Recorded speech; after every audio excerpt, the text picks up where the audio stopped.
Hello and welcome to Murder Dictionary Podcast. My name is Brianna and that is Courtney. Hello. So before we get started, we always run through a few things that you guys can find in our show notes and description every week. You can find links to our Facebook, Instagram, and Twitter, first of all, if you want to follow us. And now, a thought from Geico Motorcycle. It took 15 minutes to take a spirit animal quiz online. Please be the cheetah. Please be the cheetah.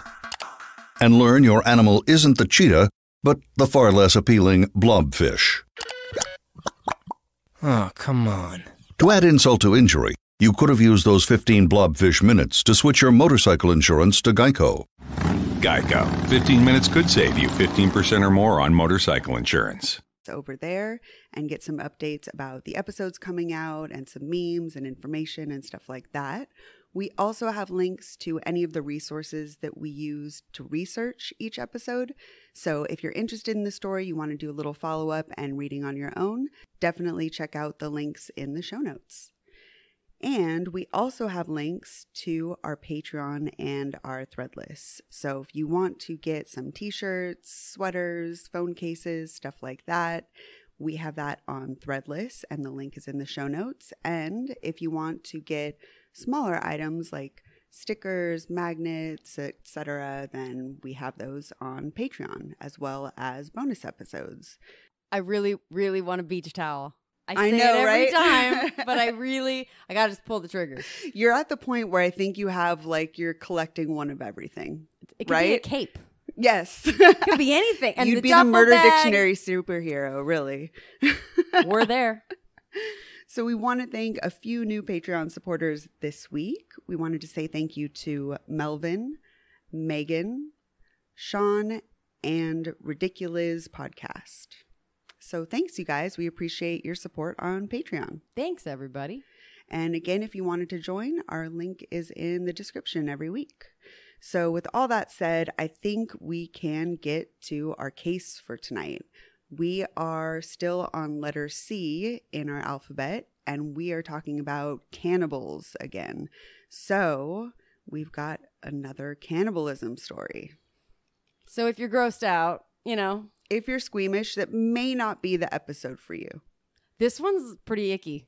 It's, Well, they're all icky. I would venture in to say that cannibalism in general is pretty icky. Hey, all things are relative, I guess. I guess. On the icky scale. At this point, I do feel particularly desensitized, though. I'm just like, oh, whatever. But yeah, it's pretty bad. You know what? Desensitized is the right word for it.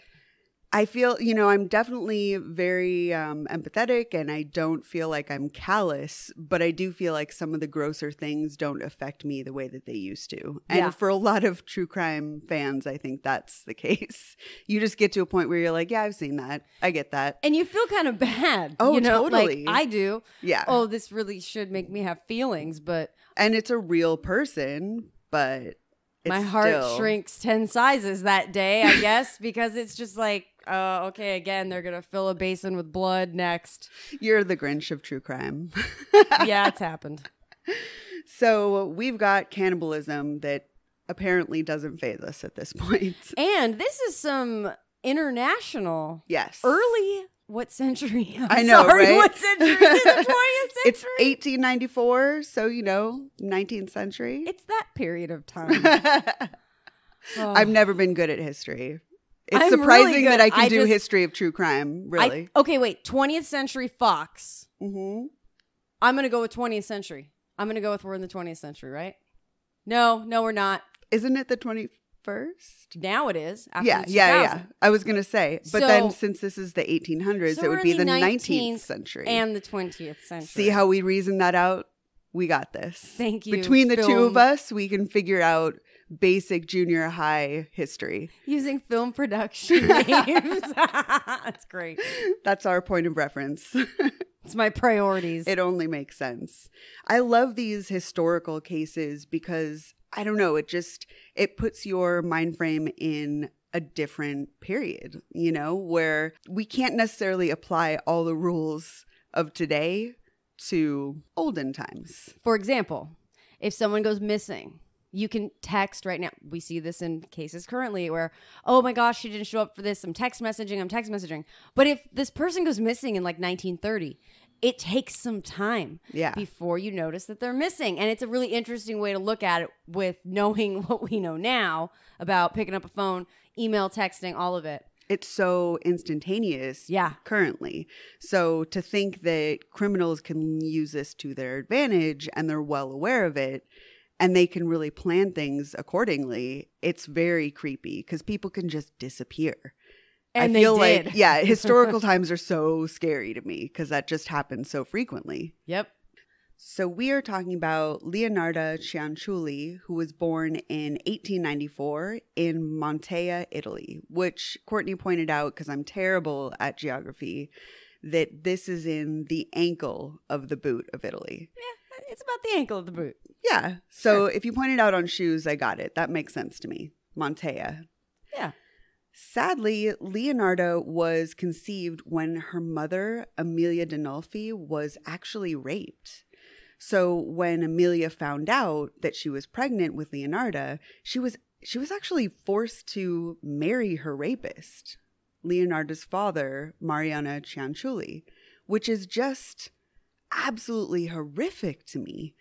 I know that obviously there's still so many crazy things about, rape culture and sexual assault that happens in current day, but to imagine being in the 1800s and being forced into this situation is just an absolute nightmare. And I wonder if it's also like a disrespect on the family. Yes, an embarrassment or something. Embarrassment, all that stuff. Right. Like, I don't know the cultural connotations that would really lead someone to say that, oh yeah, you were assaulted. Now we're just going to put you in a home with your terrorist, basically. Yeah. That's just heartbreaking to me. Yeah, it's not good. I can't even imagine not what she went through. Not a good way to start a relationship. Right. Or a pregnancy. Exactly. The kind of stress that would be going on knowing that she's marrying this person that's going to continue to assault her. Like those 9 months. Ooh. Just terrifying, I'm sure. So this is, where Leonarda comes from. This is her background. If you think about the actual genesis of her life, it's not starting off well. It's very tragic. So, of course, I'd imagine that he didn't really stop when they married. I didn't find too much information about the abuse per se, but I'm just going to go out on a limb and assume that he kept abusing Leonarda's mother after they were married. Yeah, really all you get is that she's a child of rape, and then there's really nothing about the familiar relationship other than her mom's hard as fuck on her. Yes. Which makes sense. Yeah, there was definitely an aspect of her mother continuing to resent her for the fact that, this was where she came from and this is what happened to her. So other than that, there's not much information about him. And honestly, thankfully, her father actually passed away early on in Leonarda's life, which I imagine things were probably going to be worse for her if he was around. Yes. I'm assuming. I don't necessarily think that he was not abusive towards Leonarda and just took it out on her mother, So I think that kind of spared her a little bit, although, like I said, her mother was still pretty tough on her. But this was a particularly poverty-stricken period of time in the early 20th century when she was young. 20th century Italy. There we go. I knew I looked it up.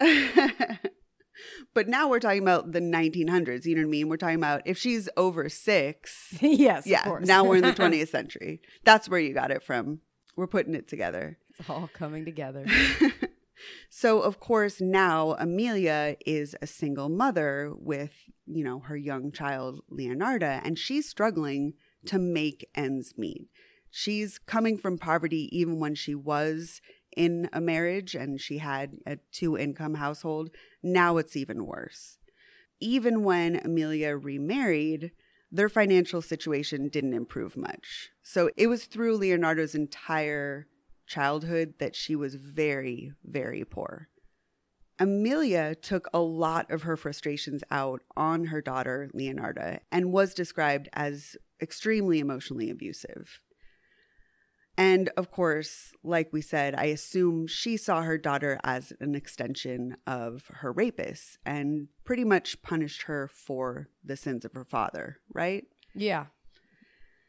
As a result of the abuse and all the poverty and a lot of the hardships that they endured, Leonarda struggled with depression from a very young age. And she actually even attempted suicide twice as a child, from what I understand. Makes me think that this abuse was really terrible. Severe, yeah. That young? Yeah. Twice?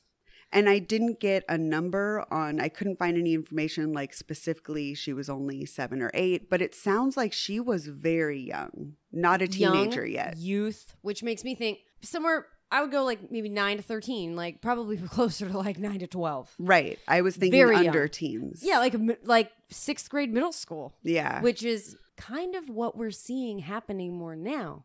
Right. Which is interesting to me. The pressure is just building at that age. And it's very so tough. her suicide attempts and things are results probably of abuse and this and that. And now it's just like insane pressure that is put on people. It's just interesting. How you can be so young and so affected. Yeah, I'm sure that just her entire life was marked by tragedy, even in the first 10 years, you know? That's all she knew. So I think there was a sense of hopelessness for her. Like, it's not going to get better because of the poverty she came from and the abuse, you know? And she's being raised knowing that she's a child of rape. Right. And sometimes you'll read about situations where they pretend like, you know, oh, the grandma's the mom, the cousins, they don't want them to know about it because it might affect them. It sounds like Amelia's just like, you came from bullshit again and again. Yeah, you're right. I mean, there are a lot of people that experience a lot of trauma because, you know, at age 15 or something. Yeah, my aunt's my mom. Exactly. My big sister is my mom. Didn't that happen to like Jack Nicholson? Yes. Yeah. His older sister was his mom. And there's somebody, I'm trying to think right now, there's somebody else who, it's just tip of my tongue. Yeah. I'll tweet it later. Don't worry. And it is something that's very hard for people to wrap their head around once they learn that. But imagine attempting to wrap your head around that, finding it out at 3 or 4, you know? She's probably got like 4 full-time jobs. Right. It's probably just a lot for a kid to handle. Yes. A kid, she's probably, like I said, got a paper route and her own store. Yeah. The kind of poverty that they were in, there's no way that she would be a child that's just going to school and that's it. No They way. definitely had her involved in trying to make money, you know, because that's what they needed for their family to survive. Yeah.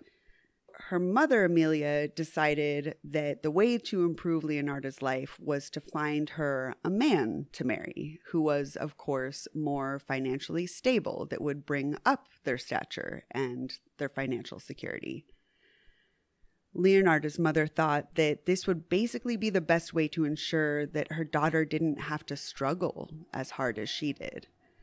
And I guess in her own way, she probably saw that as really loving, that she was trying to find some sort of solution for what she struggled with. Yeah, look how much I care about you. Right. And of the very few things that she did that were loving, this is one of the ways she was trying to look out for her daughter. Yeah. Since Amelia was still in poverty herself, it's possible she also thought that if her daughter had a wealthy husband, then she would also be taken care of financially. Oh, that was definitely the motivation. Because again and again, they talk about Amelia is a horrible decision maker and that no matter what she does, her family suffers. Like poverty, they make no money in these decisions. And of course, the out here is my daughter's got to marry somebody with some fucking money. There's part of me that's like, okay, she wants to help her by finding a solution for their poverty. The other part of me is like, well, she's looking out for number one. She really couldn't care less. She wants that mother-in-law unit above the house. Yes. For sure. Definitely. And I think, honestly, I think she'd be willing to put Leonarda in any situation just to help them get out of poverty and basically essentially pimp her daughter out is what it sounds like. I agree. That's the kind of impression I got of her mothering skills. It doesn't seem like she really has any respect for her daughter whatsoever and is not above, putting her on the track. When Leonarda was still single, she went to a fortune teller to get some clarity on what her future held. And it sounds like from a very young age, Leonarda was a little bit superstitious, really believed in going to see fortune tellers and kind of magic spells maybe. But as she got older, it kind of progressed. Yeah. This seems like it's the beginning. This goes like, this is childhood on. They talk about her and her magic and I hate voodoo. That's not the right word, but like palm reading, tarot cards, spiritualism, that kind of stuff. Because Leonarda was very superstitious, she often sought out fortune tellers and palm reading and astrology to bring clarity and peace of mind. It seemed to be something that, coming from a background of tragedy, gave her a little bit of calm. Yeah, I agree with that. It was like her therapy or something. Yeah, totally. This is she was like, these rocks are going to help me. I'll be cool. Completely. On this visit, the fortune teller had told her, you will marry and have children, but all of your children will die young. Another Romney gypsy palm reader told Leonarda, in your right hand, I see prison. In your left, a criminal asylum. That's quite a reading.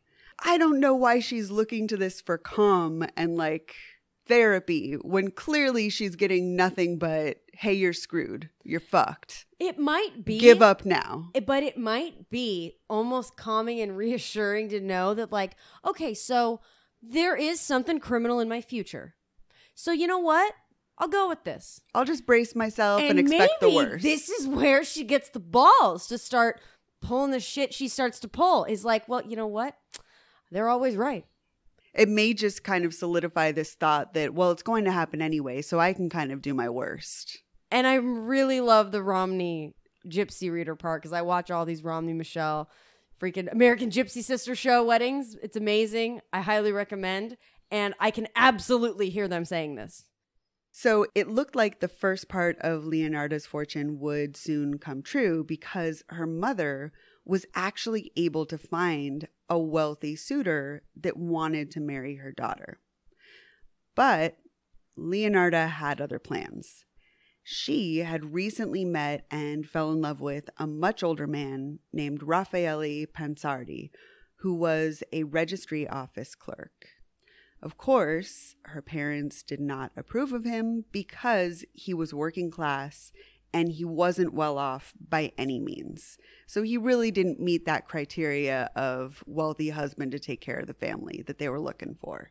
This just seems like she doesn't want to do what her mom's telling her she needs to do. It was kind of her form of rebellion, I'm assuming. Yeah, because everything points to marrying the wealthy guy. Right. That's what you're doing, right? But then somebody tells her, you got criminal shit going on in your future, and might as well go with the registry clerk.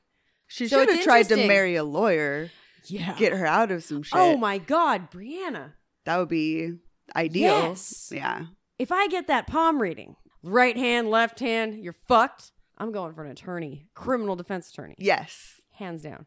Kathleen Zellner, where's your great-great-great-grandparents? Right? So, I don't know. Her family was pretty disappointed, but it seemed like Leonarda decided to follow her heart, you know? And in 1917, she married him at the age of 23 against her parents' wishes. Because her mother did not approve of their union and Leonarda was extremely superstitious, she claimed and wholeheartedly believed that her mom had cursed her and their marriage on their wedding day. And I don't know if something particularly happened, like that she actually said something out loud or did something that made her think that there was an actual spell or curse placed upon them, or just the fact that there was negative, bad wishes, I never found anything specific, but she believed in a curse. I want to believe that it was one of those things where like there's the couple are standing there, right? And she walks up and she just looks at him and just goes, I hope you're happy with what you've done because soon you won't be. And she just turns around and walks away. And that to Leonarda, who is full blown believing in this shit. Oh my God, my mother just hexed and cursed me. Right. It could be something like that. And the mom's just like, fuck it, I'm leaving. This is stupid. Right? I do think that... I don't know. In my mind, I don't see her mom as practicing all the magic and rituals that she did. There's no mention of that whatsoever. And I know it's difficult with more historical cases. Yeah. It's harder to find information. However, usually you find a little something. Yeah. Like, oh, she walked in on her mom with a little voodoo doll and that's where she learned it. You find one little tidbit. Exactly. And there was nothing to point to her mom being involved in this. It made me think, honestly, that like somebody who's got such a wayward childhood is probably searching for some form of religion. I would imagine you would be Catholic, but she is not about that. She's going somewhere else to find comfort and something to fulfill her is kind of what it feels like, because her future and her situation is so up and down. She probably wants some sort of like, tell me what's going to be normal. Tell me anything, like a therapist, a tarot card reader, a palm reader, a therapist, a medium. Yeah, I think that that's for her just the comfort of knowing, because things are so uncertain. It's her sewing circle. I feel like she really needed to find solace in some answers. Yes. And for her, knowing that something was happening in the future, even if it was bad, may have given her the peace of mind that it's like, well, I know things are shitty. I've had it hard, but I know what's coming. Way, maybe. Yeah. Yeah. Which she didn't, because she should have had that lawyer. Yeah, you're right. But I don't know. Like, I just think she was trying to look ahead and try and figure things out. I don't know. But her mom just wasn't really a part of this. But she definitely made some sort of side remark, which we've all seen some real petty bullshit at weddings, right? Oh, yes. I'm really assuming that it's just some really under the breath, petty bullshit. And she thought that this was a curse, a hex, the end of the world, that their relationship is doomed. I mean, it could have been like, see how long this lasts. It could have been that simple, I mean, think. You've heard that. Dude, we've all heard that. Honestly, we've all thought that. Yeah. Let's be real. You don't have to get married to get divorced to prove a fucking point, okay? Said that at many of them. Just saying. And like, I don't want to be a dick, but I really think that You can be a dick. She took something like that people are just kind of doubting a relationship, and just went to the like nth degree with her And assumptions. mom's bitter because she found her someone better, and she's choosing registry office clerk. How dare she choose love, you dare know? she? And her mom maybe possibly resented the fact that her marriage had been so awful where Leonarda came from, and then saw Leonarda being like, I'm falling in love, I'm marrying the man of my dreams. And she resented her or envied her for having a positive relationship. I Who think knows? she resents that she's not getting the mother-in-law unit. Well, That's where this is coming that's from. a huge factor. Shit, now I gotta find somewhere else to live because my daughter ain't gonna take care of me because she's married to Raffaele Pansardi. It's You a gotta mess. do the Italian hand, the hand gesture. We're gonna make some penne, some bolognese. Well, Some- penne arrabbiata. Spaghetti and rigottes. Yup, that one too. Got some Parmesan cheese, maybe some Kraft Parmesan cheese for real That's Italian. my fancy Italian. That's my fancy craft Italian. boxes. Yeah. Yeah. Basically, Leonarda would always dwell on this going forward. For decades to come, whenever something bad happened, she would look back and be like, it's because my mom cursed us on our wedding day, no matter what it was. Whether it was in the relationship, her personally, anything that happened. I feel like we all know this chick. Who's Right? like, oh my God, I forgot to put this in the mail. It was because of my mom, ... Mom is at fault all the time, and it doesn't matter, and it will always be that way. And I think it does come back to like just having answers, because people do it in the opposite way too. Just like, I got this parking spot. It's Jesus. Ugh. It's the parking gods. It's like, I found the last sweater in my size. It's like, fucking nobody's looking out for you. Like, it's not that big of a deal, you know? So Well, I think she according was to Leonarda, she some was on the hex opposite has end. helped her find the extra small. But I mean, everything is her mom's fault. Yeah. And nothing is her mom's fault. No, but she's really clinging to that. And I imagine these cold silences where Oh. nobody's really saying much of anything. Like, hello, mother. And there's wine, and there's just wine and wine and wine, right? Yes. Yeah. And the reality was that Leonarda and her husband, they actually did go through many rough times. They really had tragedy after tragedy. Not it's that true. far off. It really isn't. I mean, there was a lot of stuff they went through. They struggled with money from the very beginning, which of course we expected because she married him definitely knowing that he was struggling financially. And they moved around frequently, partially because of their poverty. They had run-ins with the law. I also believe that this was probably just them trying to make ends meet, that they were kind of getting caught up on less than legal activities. And their family was also plagued with a ton of ailments, sicknesses, tragedies, all sorts of stuff. I totally believe that there's a point here where Leonarda basically is like, I got to do what I got to do to support my family, because obviously registry clerk isn't making it work.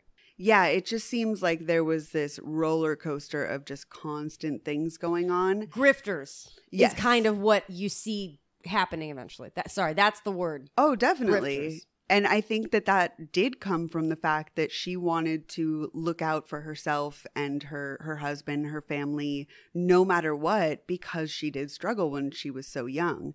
And maybe she thought, well, I got to do anything, no matter the legality of it, just to make ends meet. I'm fine with doing something that's, not necessarily legal or moral. Fuck it, at least I'm going to eat. As far as she knows, there's hexes out there working against her, so she's got to do what she's got to do. I'm a hustler, baby. I just want you to know. Like, that's what I kept thinking with her. Yeah. First, in 1921, they moved to the town of Loria, seemingly because of money trouble, like I said. Their financial troubles got even worse when she began having children. And I've said this over and over in a lot of the cases that we covered. There's a lot of people that are coming from abject poverty, and then once the kids come in the picture, it just becomes way harder for them to make ends meet. Yeah, this is when stuff usually just turns for the worst. I believe, there's again, we don't have the specific dates of everything, but I'm assuming that the crime actually started when the children came, because I think that they were kind of almost making it on their own. And then once you throw the kids in the picture, she's like, I have to do anything and everything. I think this is when desperation ramps up. For sure. Yeah. That's definitely, I see the timeline clearly. So Leonarda actually had 17 pregnancies. 3 were lost to miscarriages, and 10 of her children died very young, before the age of 10. I can't even go to what it would do to you mentally. Fuck, of course, physically, but mentally, to have 17 pregnancies. Oh my God. How do you even remain sane? How did she survive it? I think it definitely contributed to her downfall, where she was just kind of losing grip with reality, in my opinion, because you're just haunted by these tragedies constantly. Just loss. Yeah. And anything that is yours, you will cling to now forever, because it will be taken. I don't know. I'm not a mother. Let's start there. So I can't imagine what it's like, but just seeing people go through it, the kind of toll that it would take on your body, with medical care being what it was my God. In that era. And she's poor as fuck. It's a nightmare to me to think of going through 17 pregnancies at that time. Jesus. But I have to bring something up, though. I am a realist. I don't want to be a Debbie Downer, but I did kind of look at the child mortality rates around this time. And I wasn't able to find a specific number. There was quite a few reports, but I'm just kind of thinking this seemed like a lot to me. If you're having, 17 pregnancies, 14 children born, but only 4 of them survived, the numbers on that are a little bit staggering.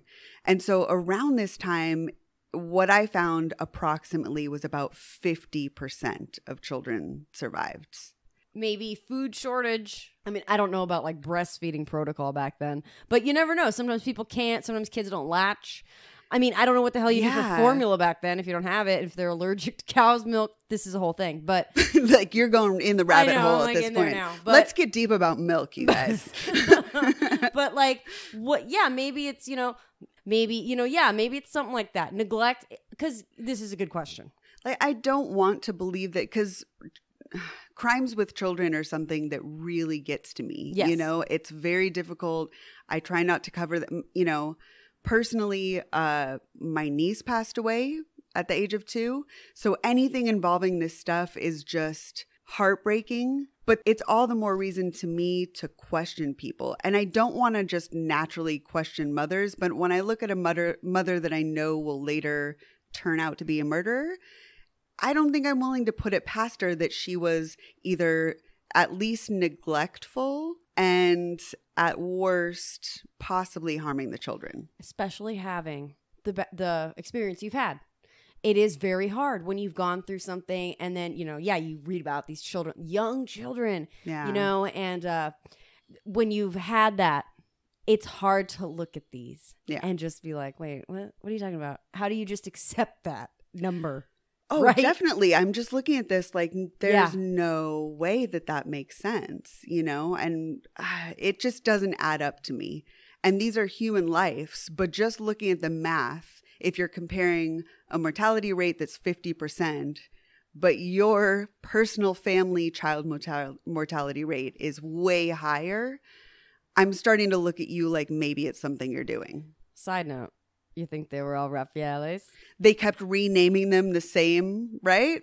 You know what? You just swayed me like really, really hard because I don't know why. I just kind of took this as like 20th century Italian birth rate, but you're totally right on this. Who was it? George Foreman that just kept naming his kids George? Yes, right. yes. And Jermaine, who just like kept coming up with Jur names, like Jur Majesty. Yeah. I kind of see her as a little bit of a cold, fucked up, sick kind of woman. Maybe she just kept replacing them and renaming them with variations. It's like Barbara Streisand just had her dog that died that she like recloned for, it was a lot of money. Oh, the clone dog. I remember that. It's like the same dog. Many, many years have gone and this dog is still kicking. Yeah, I don't know. It just feels like it's something that, knowing that Leonarda turns out to be a murderer, I don't know if I put it past her to do something like this. And I think it's worth bringing up that it's a possibility, that there may be more victims than we realize. It's fair to say it's not impossible. I agree. So, of course, she was severely traumatized by the losses. And no matter what her involvement was, of course, we know it's never easy to lose a child. And she became extremely protective of the 4 surviving children. Even though they moved to help their financial issues, they were still struggling to make ends meet because now there's 4 additional mouths to feed. Clearly, their financial troubles were still going on even after they moved, because Leonarda was actually arrested for fraud in 1927 and sent to jail. When she got out of jail, they, of course, moved again several times. And part of me thinks I didn't find evidence of it or talk of it, but they must still be doing fraudulent things and then going from town to town to evade the police, right? Absolutely. Yeah. It's just safe to assume. Yeah. They often chose to stay in these towns where there were communes, since they really couldn't afford to feed themselves and their whole family and their children. So the commune members would often take care of them, feed them, and of course, not let them starve. And they relied on their kindness to make it through. And I'm assuming you're like relying on the kindness of strangers, then turning around and like robbing, stealing, frauding. Totally. Yeah. Hustler's the best word for it, but there's definitely something else there. It is pretty smart to just go to like commune towns. Yeah. By the way. That's pretty good. And I think that's, I don't know, someone like this that's getting by in the way that she is, enduring as much tragedy as she is, she's smart. Yeah. She's street smart. She knows how to get by. Definitely. And that's evidenced in the fact that she utilized these communes, In 1930, their house was destroyed by an earthquake. So they moved to Correggio and finally settled down to actually stay in one place for a while. Like we said earlier, all these tragedies and challenges and losses were still blamed on this so-called curse or hex from her mother from when she didn't marry a rich man. I can't imagine even holding on to a resentment for like more than a couple days.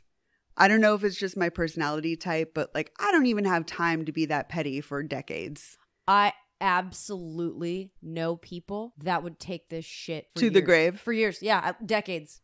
To the grave probably, but for sure decades and beyond. I just don't want to be that miserable. I don't get it. There's so much. That's drinking poison and expecting the other person to die. Exactly. It's all that shit. I mean, I don't get it. I can't live that way. But I absolutely know I just think it's these people are out there. stupid. Like It's stupid. It's a way to keep yourself unhappy. yeah. And then point at someone else and go, that's why I'm unhappy. But realistically, it's like if you can just frame something differently in your head, like, oh, she just made a bitch comment because she wanted me to marry this rich guy and I didn't. Next. Imagine if she actually had a real therapist that could just tell her that her mom was just a bitch. You know, like, right? Like the kind of epiphany she would have, just like, oh, yeah, my mom is a bitch. Or someone who would just look at her and go, she just flies off at the mouth. Like, you can't take her seriously. Like, really? You took that as Don't a curse? take that on. Like, come on, keep moving. That's just something people say in passing. She's an idiot. You know, some shit like that, right? Yep. So it was clear, of course, by her holding on to this whole thing for so long that she was extremely superstitious still. And if anything, it was getting worse, you know? She'd become even more convinced of her beliefs as time went on. I guarantee you every single death of a child, miscarriage, solidifies this in her brain. 100%. Absolutely. And as time went on, she began casting her own spells and dabbling in performing various rituals and magic and stuff like that. As they got more settled into their new town, Leonarda actually opened a small shop in Correggio, which was modestly successful. So their family kind of finally had this financial stability that they were looking for so long. Over time, their family actually became well known in the neighborhood, and Leonarda became a pretty well-respected woman in the community. People knew Leonarda as a very kind and generous woman and a caring mother who always doted on her children. The other things that Leonarda became well known for was her ability to help out her neighbors and friends with all these spells and magic and rituals that she learned over the years. She was the original Long Island medium. Right? She really was. Yeah. That's totally what she was. Just like the neighborhood medium. And it was kind of like a bodega. She just needed a platform. Like she like, needed a base camp to set up, and then people could just kind of... Neighborhood pharmacy. Yes. You know? Just whatever you need, come on down. So her reputation as a reliable medium grew a lot over time, and people started seeking her out for advice and readings, which she, of course, like we said, performed in her shop. By 1939, World War II had begun, and Leonarda's eldest son and her favorite child, Giuseppe, had enlisted in the Italian army. And at this point, with Italy's entry into the war imminent, Leonarda stepped up her magic practices and use of spells in this effort to basically keep her family safe. Well, yeah. I mean, he's not going to fight for the Allies either. Like, Italy was aligned with Germany. I mean, at this point, I think a lot of people, I was reading a lot about this, it was certain death. Yes. Her favorite child, the one of four who lived, you know, what are you going to do? Of all this tragedy that she endured, she clung on to this safety of her family. Even though I mentioned, like, I still kind of question her mothering and what happened to these other kids. Yeah. It's clear that the ones that survived, by all accounts, she was like borderline obsessed with them. Completely. And so the thought that he was heading into this very certain death, like you said, it was just well known and accepted that this is your fate, you know? I think to her that was just like completely unacceptable. And she stepped up those magic practices. That was it for her. It was the turning point where she's like, yeah, let's turn this up to 11. For sure, to 11. She figured that basically her magic and spells were the only way to keep her son out of harm's way. Beyond that, she figured that she had to have this exchange of a life for a life. So the only solution to keep him alive was to use human sacrifice. She clearly had this delusion that she could trade someone else's life in exchange for Giuseppe's, basically. Makes perfect sense. Really? Oh, I'm sorry. I didn't see it until you said it out loud. Now I'm like, yeah, totally. No, I get it. Yeah, it's even trade, swapsies. For sure. It's like when you're at lunch and you just give someone Jell-O for a pudding. My lunch is weird. Yours isn't. Let's trade. Like, I think it's a really funny leap, though, to go from like tarot cards, palm reading, human sacrifice, to protect my son who's going to war. I definitely don't think of tarot cards as like the gateway drug to human sacrifice. So it does seem like a giant leap. It's just like, hey, I'm going to like smoke cigarettes today and then tomorrow I'm going to do heroin. Maybe kill a chicken first. Just try it out, you know? Right? That dabble. That's what I would say. In the dabble Bible, in it was sacrifice. always like the lamb, right? Sacrificing lambs and burning them on altars. Just see how that goes. Why couldn't we try that first? It really is crazy to me because isn't that weird? By all accounts, no one ever said she did anything else with animals, animal parts, because usually when you hear these stories, it's like, okay, they performed rituals with a frog's heart and they had this and they had these parts. None of that I could find. Like, there was nothing out there. Straight to people. It was just like tarot cards, human sacrifice. Which definitely seems like it's got to be a delusion that just grew. I understand people have different religious practices and that's the stuff that they believe in, but this is a giant leap, you know? Yeah. There's a middle ground here that she didn't explore, that's for sure. No. At this point, of course, she believed wholeheartedly in her magic practices. And I think to some extent you would have to in order to make the leap to human sacrifice. So at this point, she saw that this was the only way to save her son from this certain death. And Leonarda found her victims relatively easily because she had this constant flow of people coming through her stores. So she knew from them coming and seeking help from her all their life story. She had constant contact with new people, and it was easy for her to single someone out and pick out the right person. In my mind, it seems really clear that she also had so many people coming to her in such desperate times and seeking her help with magic. It just left them even more vulnerable to be manipulated or victimized by her. Yeah. I mean, the clientele that she's working with are really prime targets for someone in her position. Just fish in a barrel. Yeah, really. That's really what it was. It's crazy. Sad. She seemed to develop basically a profile of the perfect victim.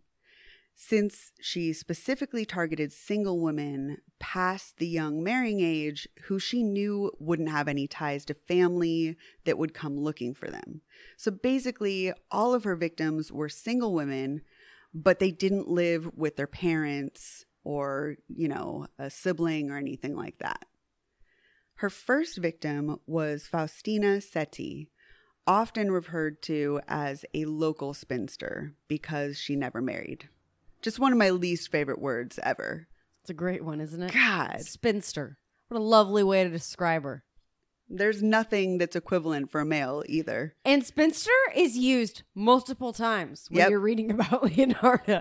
Over and over again. Again and again. Oh, I found a spinster.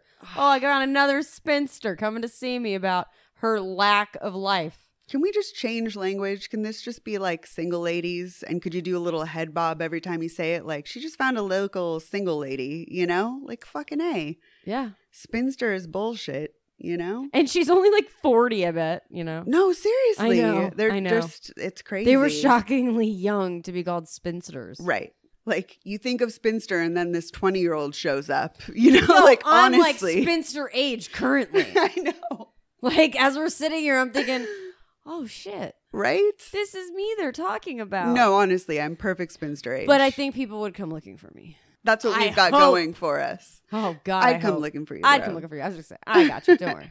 I would never stop shutting. Oh, I would be so loud. You're about my that. favorite detective. I'm sure you'd find out who killed me. Oh, yeah. So, of course, they had first met when Faustina came looking for help from Leonarda to find a husband. Leonarda told Faustina that she had a vision of her future husband, but the only problem was he was in another town of Paula, which is modern-day Croatia. And, of course, this meant she would actually have to travel to meet her future husband. Faustina believed Leonarda wholeheartedly, and she was extremely excited at the idea of meeting this man. So, of course, she was especially susceptible to any of Leonarda's suggestions and directions. Leonarda, being, of course, the hustler that she is, told her not to tell anyone about this vision, and possibly kind of posed it, I think, as a superstition that it would keep it from coming true, right? Genius. Yeah, it's just, and again, Faustina was just, anything you tell me, I'm going to believe you. You found my future husband. So smart. Faustina was instructed by Leonarda to write letters to her friends and relatives and then send them once she actually arrived at her destination to let them know that she was safe. Of course, Leonarda planned to use these letters as a misdirection to make police think that the man Faustina wrote about was responsible for her disappearance. If anyone comes to you ever and says, hey, pre-write these letters to your friends and family, your closest friends and family, the only ones who would come looking for you, and let them know you're fine. Run away and don't do this.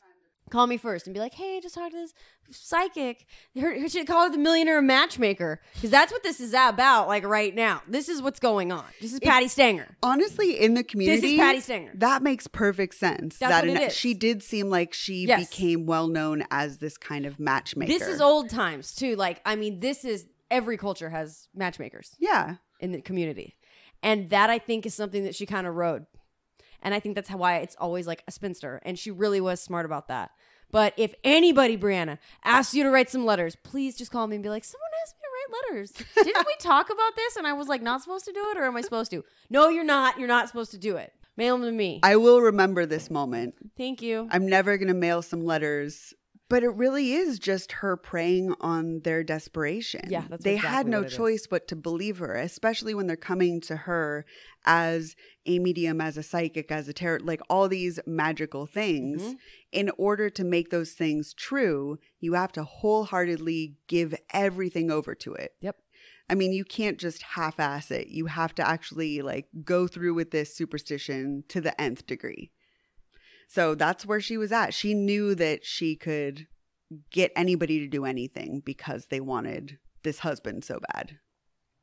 So, of course, Faustina followed her directions. She wrote all these letters, got all packed, and she was on her way out of town when she visited Leonarda to say goodbye. Leonarda offered her drugged wine, and when Faustina was unconscious, Leonarda killed her with an axe.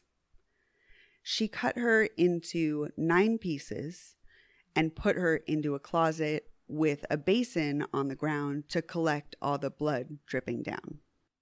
Leonarda actually talked about this murder after the fact, and when talking about Faustina's death, she said, I threw the pieces into a pot, added 7 kilos of caustic soda, which I had bought to make soap, and stirred the mixture until the pieces dissolved in a thick, dark mush that I poured over several buckets and emptied into a nearby septic tank.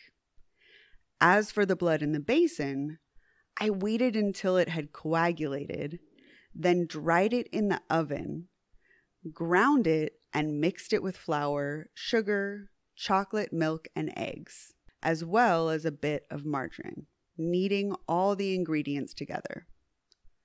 I made lots of crunchy tea cakes and served them to the ladies who came to visit, though Giuseppe and I also ate them. Are you hungry? No. Are you sure? I'm the opposite. Everything's about to come out of my tummy now. Like, welcome to hell. That What a is description. absolutely insane. And I wonder, like, my thought process is, because cannibalism, oftentimes you think this person just wants to eat another human. But what's interesting about this case is it seems like it's so ritualistic that she's trying to serve this person to a bunch of people. There's got to be an element of the ritual and the magic that involves everybody eating a part of this person. Right? Definitely Giuseppe. Yes. Yes. I mean, if no one else. Yeah, she was cool with a lot of people eating those cakes. Wow. One of the other things I find that's really strange is she really goes out of her way to point out that Giuseppe ate the cakes, but she never says anything about the other kids eating them. So random, like, people coming through the shop, all these women, Giuseppe, her, not the other kids. I think that for this spell to work, Giuseppe had to eat it. But it just seems so strange that other people were involved, but not the rest of her family. Well, I also have a feeling that she just needed to get rid of this because this is just a body at this. Like, I got to get rid of this, right? Yeah. So it's like Giuseppe's got to eat it to have the hex work. But then, like, I got all this extra fucking cake now. Hey, I got a shop. Let me sell it. I don't know. That to me makes sense. Yeah, she's making so many trips out with all the human remains that at some point she's like, shit, I can't even go dump anything else in the Exactly. septic tank. I really just have to do something with this. Just got to get rid of it. Yeah, it might be a desperate, just kind of That's what I thought. functional decision. That was what I thought the whole time. Was Yeah. like, oh, I can just sell this and make money, and it's like profit. It's just Yeah. all profit. It's just so unique that, I don't know, there's so many elements of the case. Like I said, oftentimes cannibalism is straightforward, like the perpetrator eats the victim. That's the point. It's often sexual in nature. And this is ritualistic in nature. This is magic in nature, which makes it really stand out from a lot of cannibalism cases. However, there's also this little like asterisk on this, which is where she gets 30,000 lira Yes. from her life savings from Faustina. So there's this element of, I grew up in poverty, abject poverty. I've climbed and climbed and climbed. And like, yeah, I'm protecting my son with human sacrifice, but you're also, this is financial also. Yes. This I is a think financial crime as well. These are definitely You're stealing money from your victims as well. very well planned out. Mhm. And you have to think that that's an element. So it's very strange that cannibalism is usually so isolated and separate, and that's the motivation. And this is clearly so multifaceted. Yeah. You've got the cannibalism, you've got the saving the son, and then, like you said, 30,000, which would be about $5,700 back then, which today would be over $100,000. I mean, she came into a lot of money just by doing this. But again, it wasn't her only motivation. She was really coming up on this murder. Like, there was so many aspects of benefit for her. So that's right there. You just answered, why are we going to do this again? Right? That's it right there. Right. So then, of course, you turn your attention to find someone else. So once some time had passed, and clearly nobody traced Faustina's disappearance back to Leonarda, she goes on to set her sights to another victim. And like you brought up, I think that especially once she got through the first one, she was like, this is a money-making opportunity. She may have thought that, oh, I could get some money, I'll take their money or whatever. But I think once she saw the amount of money that Faustina had, she thought that's a lot of money to just take from someone, you know? Because she's got these people as clients, she can tell like who spends more, who's willing to spend more, and who's probably got the bank account. Exactly. So this is another way to pick out a spinster. Yeah. You know, is like which one is better than which. I think, yeah, the first one, it was more keeping my son safe. But the thing is, she's been a con artist from the beginning. She had a conviction for fraud. So this is definitely a con artist and a financial crime as well. And Yeah. that's what I kept going back to. It's like, okay, yeah, I want to keep my son safe. Sure, I'm delusional. But bitch, you're stealing money from people too. Right. There's more to this. It's not just about Giuseppe. You're not just like, oh, crazy with like, there's motivation here beyond that. thinking back on this, coming from abject poverty, this is probably the largest amount of money that she had ever had. And of course, she probably got greedy about it and figured she could do the same thing again, you know? So she set her sights on finding another person. So her next victim was Francesca Soavi, was also a middle-aged woman who came to Leonarda looking for help finding a job. Leonarda used the same long-distance trick and told her that she'd found her a teaching job at a school in Piacenza, which was in northern Italy. Again, Francesca was so excited about this possibility of finding stable work that she really didn't question anything. And I think this was really common for the time. You heard through whatever grapevine that there was a job out there, and you went out and you got it. It was all recommendations. So, of course, she traveled to get the job. Francesca followed Leonarda's directions when she instructed her to wait until she arrived in her destination to send those letters telling her loved ones where she had went. And again, it was a perfect method of diverting the investigation to another town, and all the attention went away from Leonarda. On September 5th, 1940, she invited Francesca again to drop by for a goodbye drink. This was her main trick. Francesca couldn't really turn down an invitation from the woman who'd helped her find work, so she agreed and she came by for a drink. Leonarda served her this spiked wine again, and when Francesca was unconscious, she killed her with an axe. Quite an interesting choice, too, an axe. Like, that really was interesting to me, because that doesn't seem quiet and it doesn't seem clean. I don't know what kind of element of magic might be involved in that decision of weapons, but I feel like it can't be just because that was there. I think there's got to be a reason. Yeah, I agree.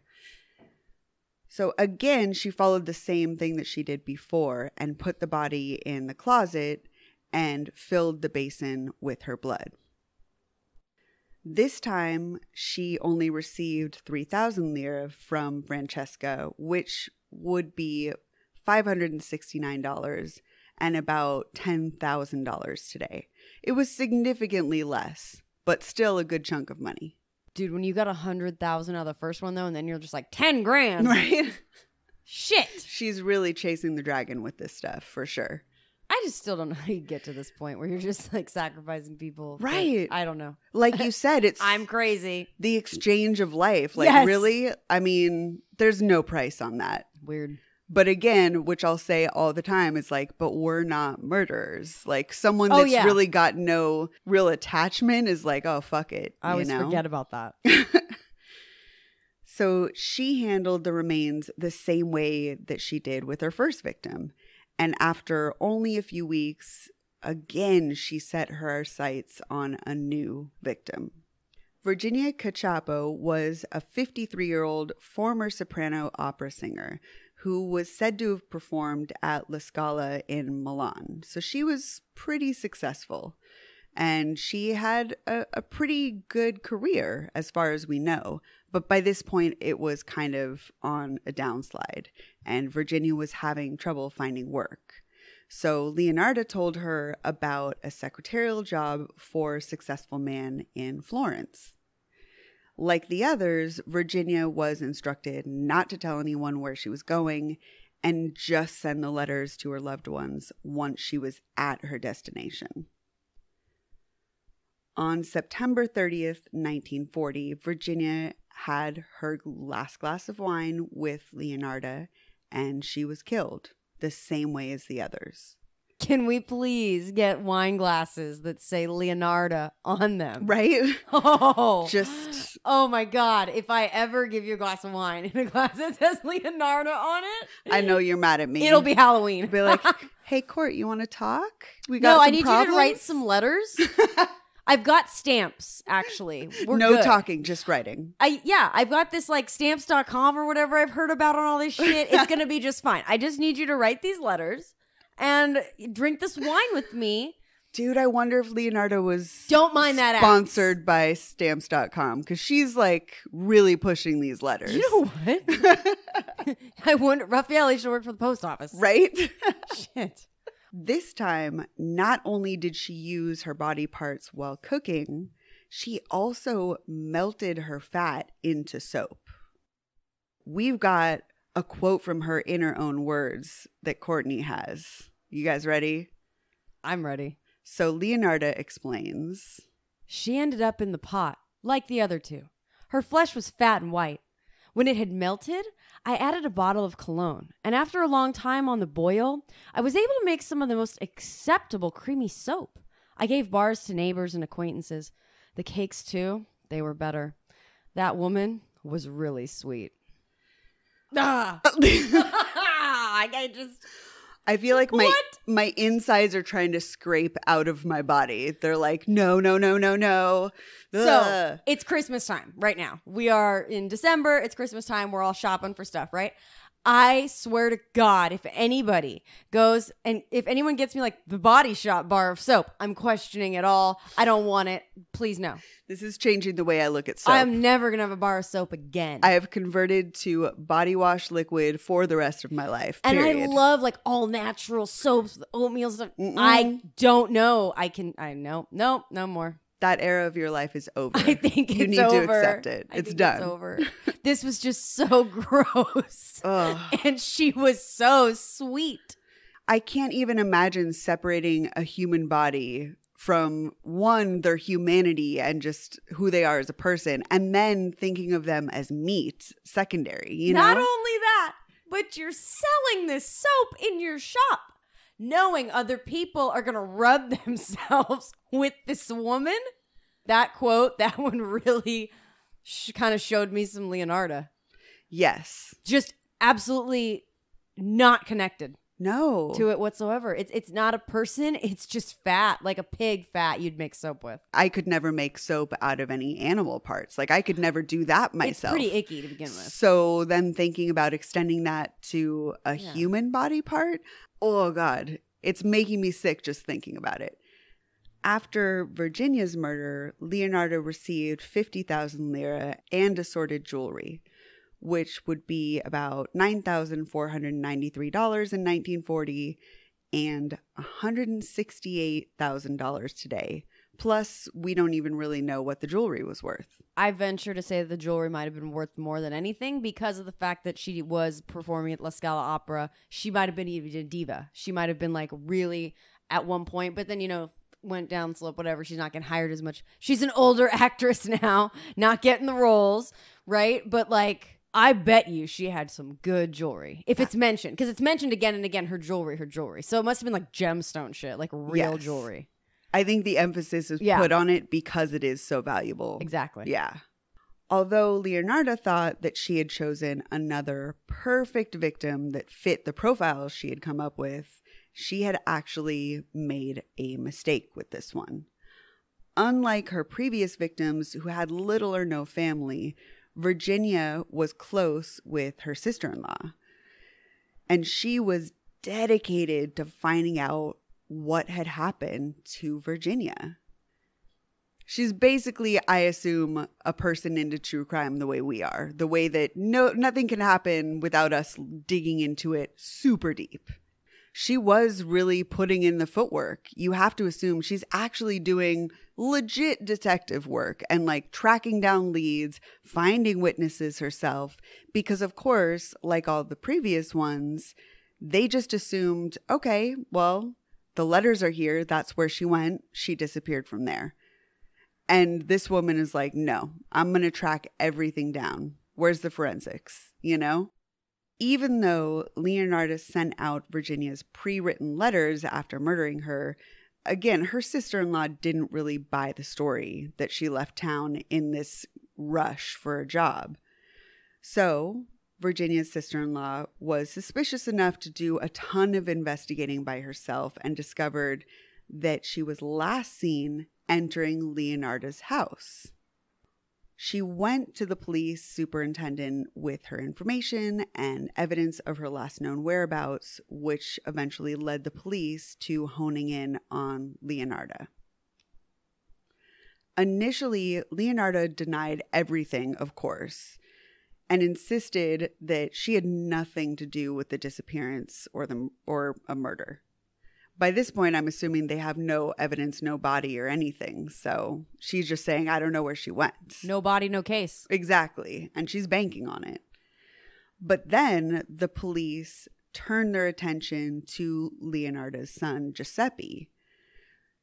Basically, if you didn't do it, then someone in your house did, you know? And like we know from before, she was extremely protective of her children. And beyond that, especially protective of her favorite son, Giuseppe. So once they started focusing their attention on him, she immediately came clean. She just said, I did it. She admitted everything and gave a full and detailed confession. I think it's really interesting that for as horrific as a person as this woman is, she's still like, Giuseppe did not, I believe, have anything really to do with this. I don't think he knew he was eating people, okay, and cake. I think she's just serving it to him because it's how I'm going to keep him safe. So once he's implicated, it's like that mother comes out in her, I think. Because I think there's a lot of people that probably would be like, yeah, my son did it. For real. They would just sell him down the river, no problem. Especially someone with the kind of detachment that she has. She's serving people. Right. Yeah, totally. So it's kind of interesting to me that, you know, once he's implicated, sings like a canary. Yep. It's over. Absolutely. Giuseppe cannot be in trouble. He is my golden child. And I'm not going to let his life be ruined. Yeah. Which again, like you said, just kind of shocking that she's at all. It's even shocking to me that she's at all a good mother with the kind of sociopath tendencies that she has. I think it's just the ability to compartmentalize things and like when I'm here, I'm this. When I'm here, I'm this. And then when I do this, I murder people. Yeah. She's like in mother mode. Yeah. She's in witchcraft mode. She's, you know, all these different things. So with this confession and pretty straightforward case, her trial was extremely fast and it really only lasted a few days. It was very straightforward since there was so much evidence against her and the prosecution had her confession. So Leonarda was found guilty of all 3 murders. She was given a 30-year prison sentence and 3 years in a criminal asylum, which, like we know from before, matched perfectly with the information that the fortune teller had told her many, many years ago. Is she crazy and superstitious, or is she just right? Oh, okay. That to me, I mean, there's a lot. I keep going, oh, this is my favorite part of the story. But, okay, that's a trip to me because she gets this sentence, but then like, what's the 3 years with the criminal asylum? Right. If not just to complete the fortune. But there's part of me that honestly doesn't even believe it. Like, there's so much revisionism that I'm just like, well, it's the perfect ending to a story to just add that little bit in. Like, oh, the fortune teller stuff came true, you know? So there's part of me that doesn't even believe that. Something tells me that Leonarda was this woman that's walking around for years going, well, when I was 12 years old, I was told by a fortune teller all my kids would die. And then at 13, I was told my right hand had an asylum in it. Yeah. Like, I don't think this was a loop story, I believe. Yeah, it does kind of make sense that that's like one of the things she clings to. And it's her profession. Just like the hex from her mother, she probably repeats it over and over. Anyone who'll listen. Through the rest of her life, she had no remorse about murdering her victims. It was obvious her only attachment was basically to her children or her son. And not even so much her husband, it seems like. No. There's no mention of him. None. Leonarda died on October 15th, 1970, at the age of 76 of cerebral apoplexy, which is a brain bleed. The pot that she actually boiled her victims in is on display at the Criminology Museum in Rome. Leonarda is also the subject of a dark comedy play called Love and Magic in Mama's Kitchen, which is Maybe it's just the cannibalism that I'm so not cool with that I'm Maybe. like, ew, really? It sounds like a cookbook to me, which is just creepy. I read it and I was like, that's terrible. Like, I did chuckle a bit, okay? But yeah, it's awful. Sure. You're right, it's terrible. That's because you smoke more weed than me. Yeah, Let's that be is a realistic fact. about that. That is a fact. I'm like, ew. And you're like, Hey, no, I'm hungry. Who's kitchen? Who's got the munchies? So Shelley Winters actually portrayed Leonarda in a 1977 film called Gran Bolito, which translates to Black Journal. So, psychics still completely preying on people. Yeah.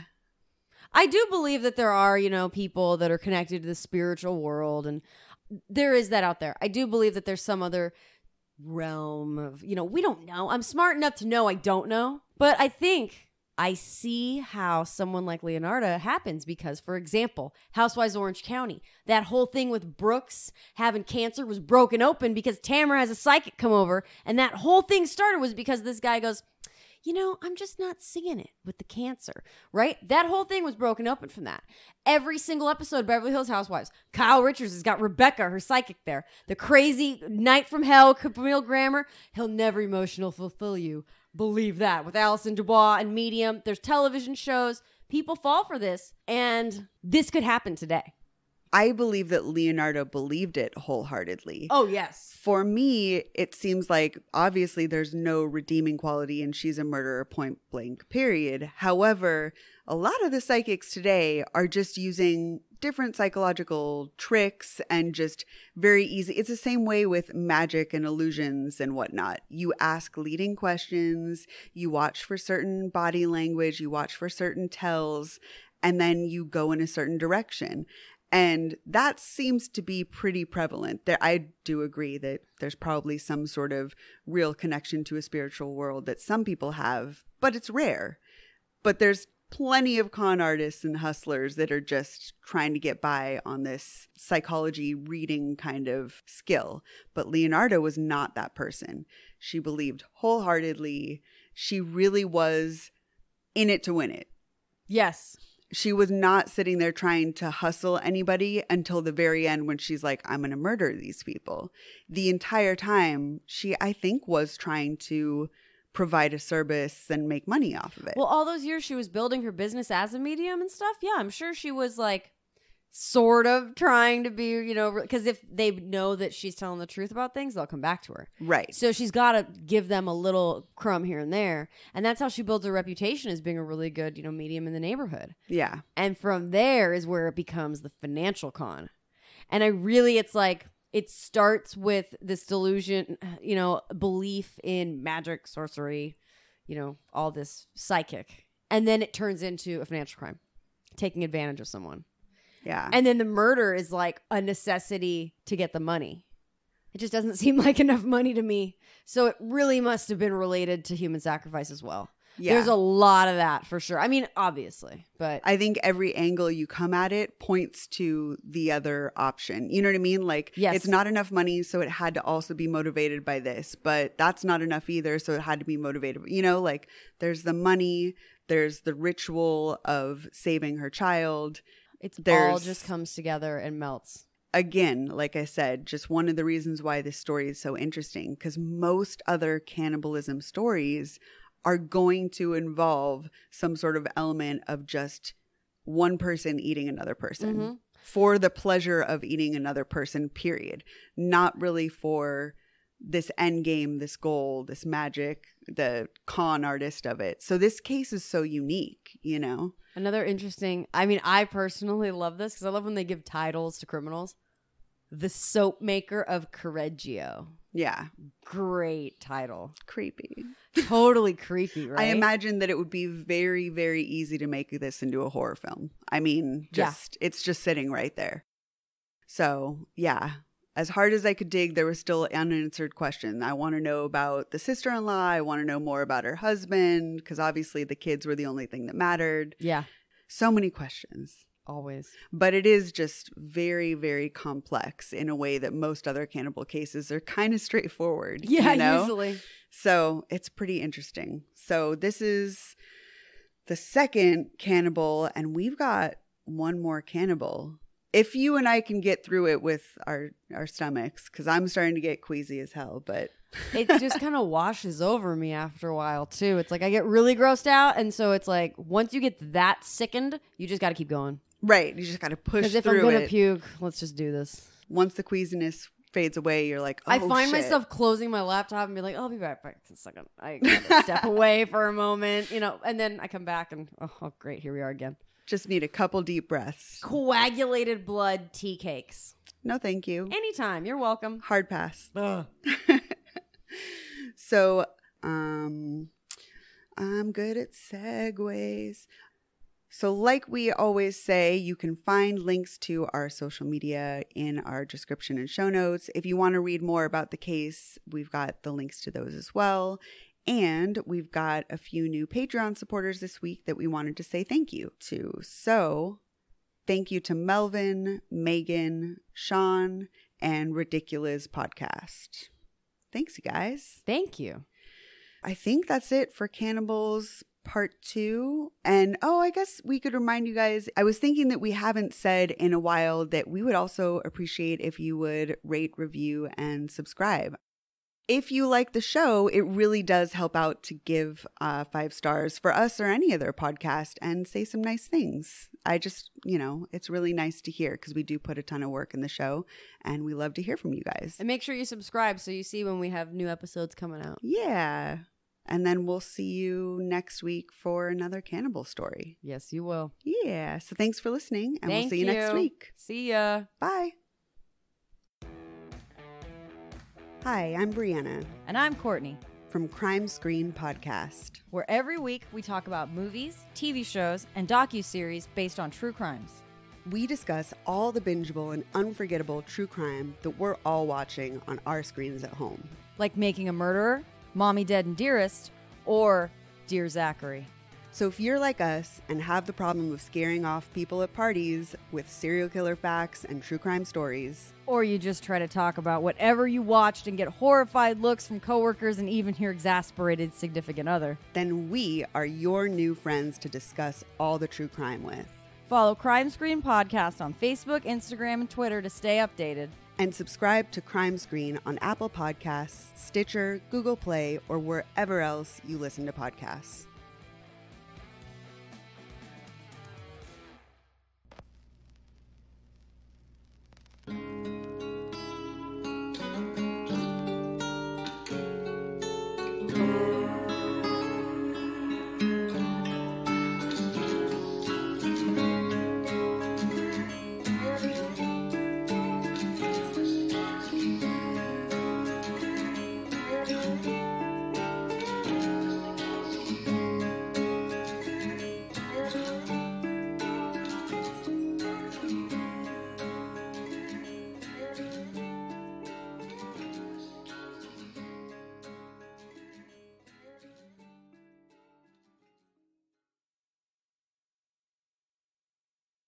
And now, a thought from Geico Motorcycle. It took 15 minutes to take a spirit animal quiz online. Please be the cheetah.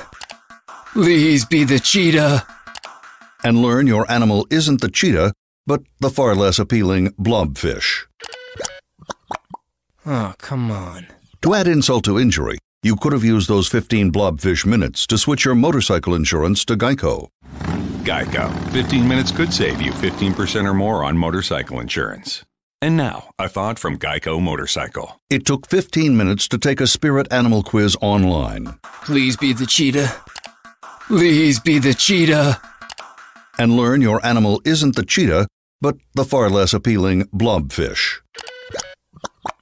Oh, come on. To add insult to injury, you could have used those 15 blobfish minutes to switch your motorcycle insurance to Geico. Geico. 15 minutes could save you 15% or more on motorcycle insurance.